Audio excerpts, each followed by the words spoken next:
Hello, I'm Harsha, and let's go over my Wix DevCon hackathon project. We really wanted to push the limits of Velo, and we had a lot of fun building this project. So yeah, let's get right into the project is surrounding kind of solving the issue of the internet being super messy and chaotic, and a lot of us don't have our resources organized for ourselves or even to share to other people. When you navigate to the homepage, you're prompted to sign in. We'll sign in with Google real quick. And it will take you to a homepage where you have all of your playlists. And a playlist is essentially a repository or a gathering of resources that you can then keep for yourself, organize your thoughts into one kind of like place, or share these to other people that may find use out of them. So let's click into one of these playlists. So this is a playlist that I've made for Wix DevCon resources. So essentially, a playlist, again, is like a gathering of links. Over here on the left, you will see a repeater with all the links in this playlist. This one only has one right now.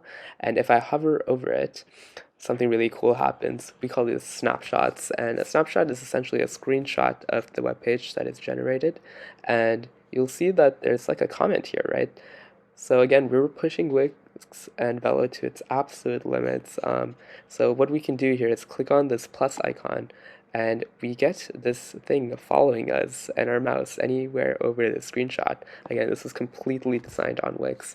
So I can add a comment right over here and say, wow, that's a lot of users. And that comment is then saved, so anyone with this link that I share it to, I can copy this, open it in a different tab, share it to a friend. Everything here is saved, so again, that comment is persistent. So let's go back onto the main page and let's see how we can actually add a different resource. We wanted to make this as easy and seamless as possible. So for example, if we go over here to this Wix kind of support page about creating a test site, which might be important to someone. So we can go back into our Sidekic, and all we have to do, there's no text box where we have to enter a URL.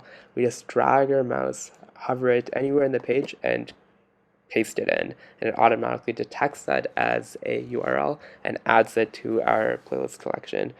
And a lot of stuff just happened there. It found images from the website and gave us a nice preview. It gave us our snapshot, which I can again add comments like important, check this out. And I can again interact with repeaters live. We can now add content right into the repeater element, whatever we want, and it will save instantly. Another really cool feature we baked into this kind of platform is being able to take notes, but also take AI-powered notes. Any prefix with the colon AI will then be sent to analyze all the information on the websites in this playlist and give us a more like compelling response. So for example, if I do :AI, how can I create a test site? It's, as you can see at the top, it's processing that request. It automatically formatted my query to the right, if you saw that, and then it responded with a nice, simple, concise answer, and also cited its source, which is the source right over here. So we think this is going to make note-taking and especially content discovery and knowledge much more easy to access within each playlist. Another thing that we want to talk about really quick is we have all of these playlists, which is a lot, right? Going through all of these to find information is still very tedious. So we wanted to make it as easy as possible to find knowledge that you've already saved. So all we have to do to search through all of this is click on the S button on our keyboard, and we have like a little search window that pops up. And if I want to search for, any playlist with Airbnb, for example, all of my playlists with Airbnbs come up, and I can actually just click on it, and it takes me to that playlist.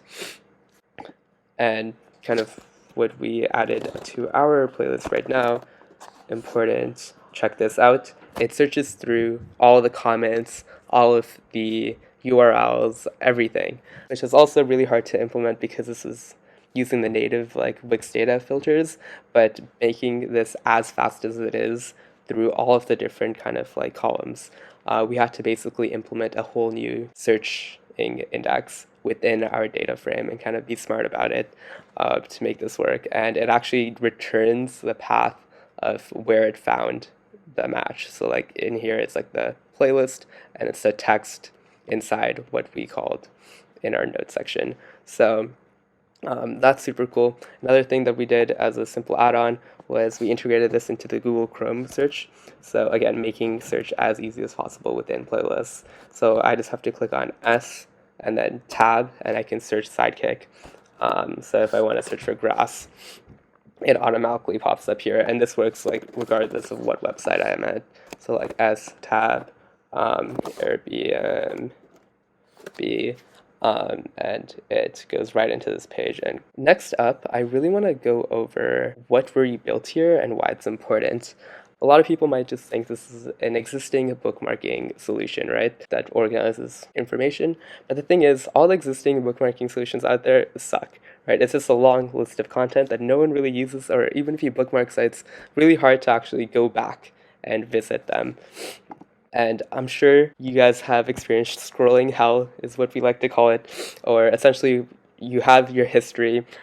Maybe you know of a website you want to visit, but got like where it is. So you have to go through history, keep scrolling, scrolling, and scrolling. It's obviously not meant for information to be recollected. It's not meant to actually be useful to people. And of course, none of these methods really allow sharing. So if you have a set of resources, maybe you're planning a trip to like Washington, D.C., right? And you want to like stay in an Airbnb, there's really no good way of sharing like all these Airbnb resources that you found with each other. What I've been doing is just like texting people these Airbnbs, for example, and it just sucks because then you lose the links, and it's just really awful in general. So that's kind of what Sidekic is here to solve, kind of consolidating information, making it easier to share, easier to discover, easier to take notes, easier to see what's in your resources, kind of share knowledge that way. So yeah, existing solutions don't actually solve the problem of the internet being a cluttered place, and there's not really any good way of organizing links. And the demand for online resources will only go as we become a more technology-oriented just kind of society. So there has to be a better way to organize and share all this content we found. And not only that, but like being able to like query this information using AI, taking better notes using the information. Really quickly, I really want to quickly go over the tech stuff. The front end was exclusively developed on Wix and Velo using APIs like Wix users, members, animations, and we used a lot more. For data storage, we used Wix's databases, and again, that connects right into the front end. We have a backend API that we call using Wix Fetch. And this backend API does a lot of the scraping and getting the images of the websites that Wix does not support. And the backend API is connected to our snapshot image service, which powers like that screenshot. We wanted to save it on the Wix data storage database, but we hit the kind of like maximum file size limit that we tried to extend, but it wasn't possible. So that's why we have our own service that connects to the API, which then connects to the front end. But a lot of like the more complicated stuff, like dragging and dropping the comments, exclusively done on Velo. We have had customer trials. So this example here, a lot of our very early kind of iterations, we kind of just used Sidekic in our everyday lives when we're texting people. We could put our links in a Sidekic, and people thought it was cool. Like this person said, it's really cool. And then we slowly kind of opened it up to our closer friends and family. So right now we have like 20 people using it or have tried it. And we really quickly iterate with that. So we implemented that share button because people wanted to share. We implemented being able to add comments because people wanted to not only see the screenshot, but also drag and drop their comments. And also the notes with each resource. So yeah, this was super fun building. Thank you for listening.